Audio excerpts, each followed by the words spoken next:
लग्नानंतर होईलच प्रेम या मालिकेच्या आजच्या भागामध्ये आपण एक जबरदस्त ट्विस्ट पाहणार आहोत. आता मालिकेमध्ये आपल्या बोक्याला मनवायला मांजरीने काय केलंय आणि एका क्षणात बोका कसा विरघळलाय आणि इतकंच नाही तर त्या रात्री इकडे जीवाला थंडीपासून वाचवण्यासाठी नंदिनीने काय केलंय हे सर्व काही आपण या व्हिडिओमध्ये पाहणार आहोत. तर व्हिडिओ शेवटपर्यंत नक्की पहा. इकडे पिहू तिचा मोबाईल घेऊन गेलेली आहे आणि मानिनी म्हणते मी कसं बघणार आहे आता, मला बघायचंय जीवाने काय केलंय ते. त्यावरती तिला काव्या सांगते असू दे अहो काहीच प्रश्न नाहीये, तुम्ही माझ्या मोबाईलमध्ये पहा. असं म्हणत ती आता जीवाचा व्हिडिओ पाहायला लागते. तर जीवा सांगत असतो की मी आता माझ्या बायकोसाठी घराच्या बाहेर राहणार आहे आणि मी तिला मनवण्याचा प्रयत्न करणार आहे. म्हणजे काही झालं तरी हा पसारेवाला त्याच्या त्याच्या चाकाचक बायकोला काही झालं तरी मनवणार आहे आणि मी इथून पुढे आता 21 दिवस ठामपणे व्लॉग करणार आहे आणि त्याच 21 दिवसांमध्ये मी माझ्या बायकोला मनवणार आहे. म्हणजे कसं आहे माहिती आहे का, एखाद्याची सवय लागायला किंवा ती सवय सुटायला 21 दिवस पुरेसे असतात.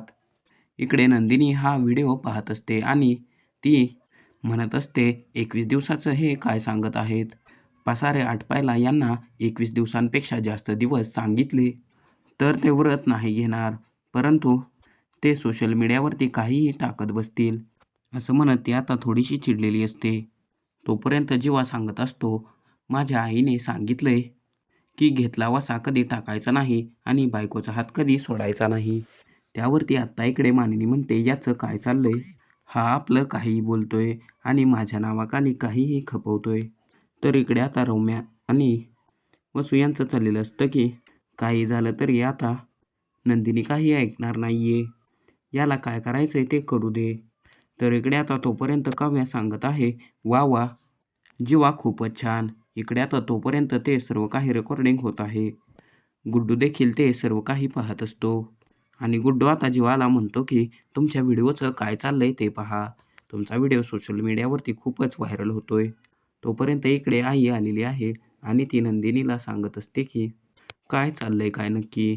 नंदिनी म्हणते यांचं काय चाललंय काय नाही ते कळतच नाहीये, ते कशासाठी व्हिडिओ बनवत आहेत कळतच नाहीये.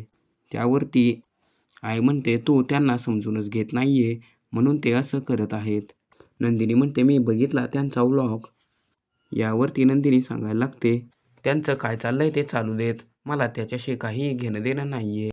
यावरती आता तिथे आई म्हणते अगं तुला देणं घेणं नाहीये मग तू त्यांचा व्हिडिओ मोबाईल हातामध्ये घेऊन बघत का होतीस.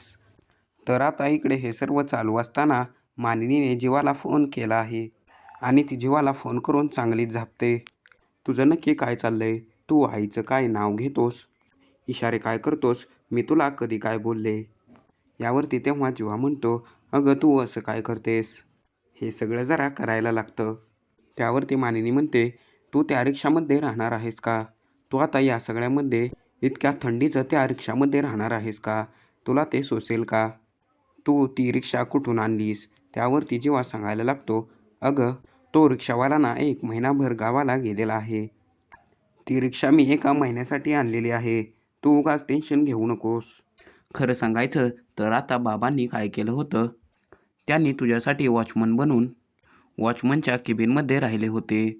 मग मी माझ्या बायकोसाठी फक्त रिक्षा ड्रायव्हर बनून रिक्षामध्ये राहू शकत नाही का, तू बिलकुल चिंता करू नकोस. हे ऐकून मानिनी डोक्यालाच हात लावते. काय करू काय नाही करू असा आता ती विचार करत असते. या विक्रमला तर मी नंतर बघते पण यांचं काय चाललंय, असं म्हणत ती आता चांगलीच चिडलेली आहे.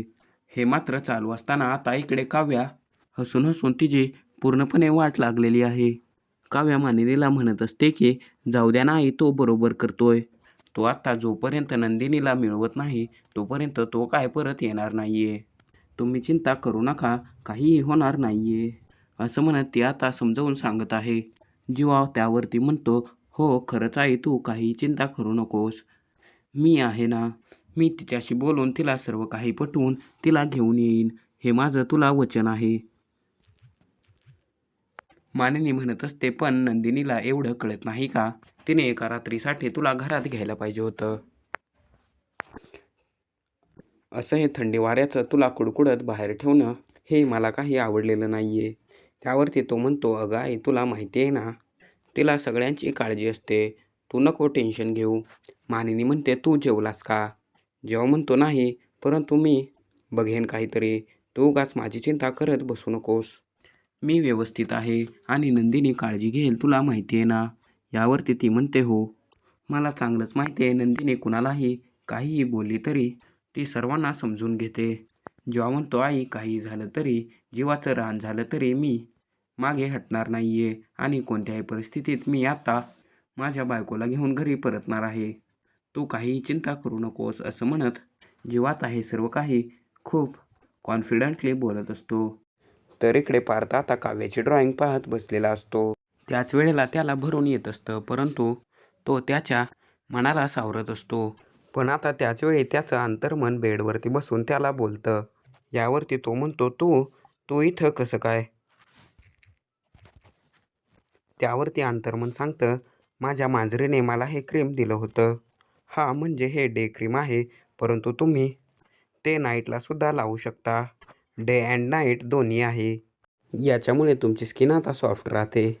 मला मांजरीने सांगितलंय थंडी पडली आहे ना, म्हणून मांजरीचं ऐकून आता मी ही क्रीम लावणार आहे.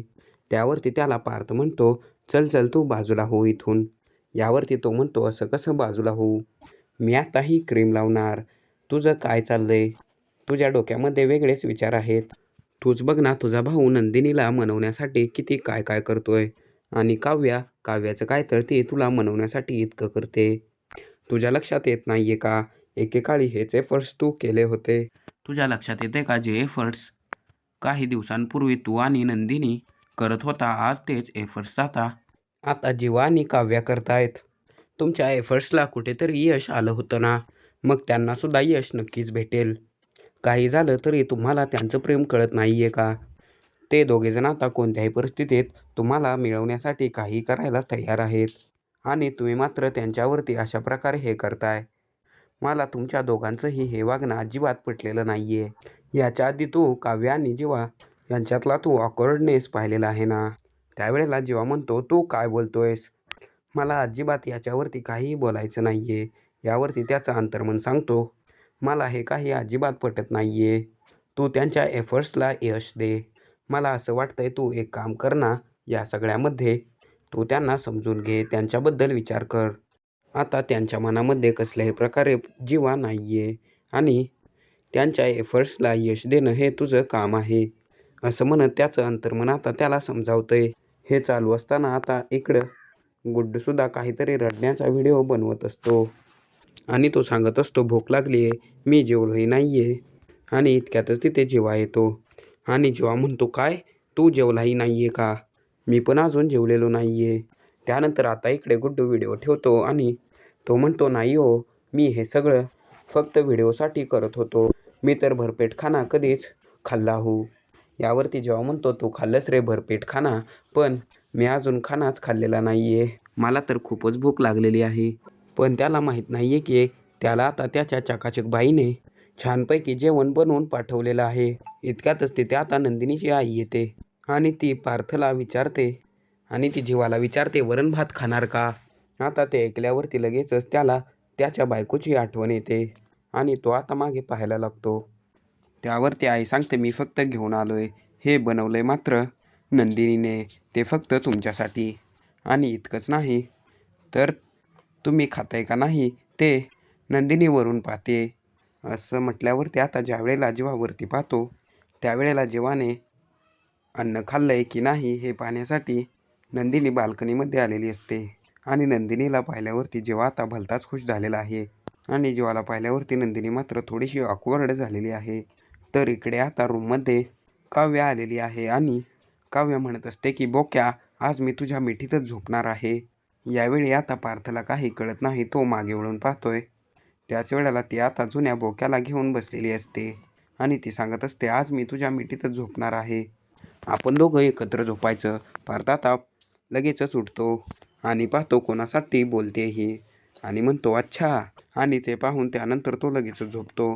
दोघांचं बोलणं चालू आहे की बोक्या असं मांजरीन तसं. पण आता पार्थला वाटतं की ती आपल्यालाच बोलती आहे तर आपण पुढील भागामध्ये पाहणार आहोत की ते दोघेजण आता एकत्रितपणे झोपणार आहेत.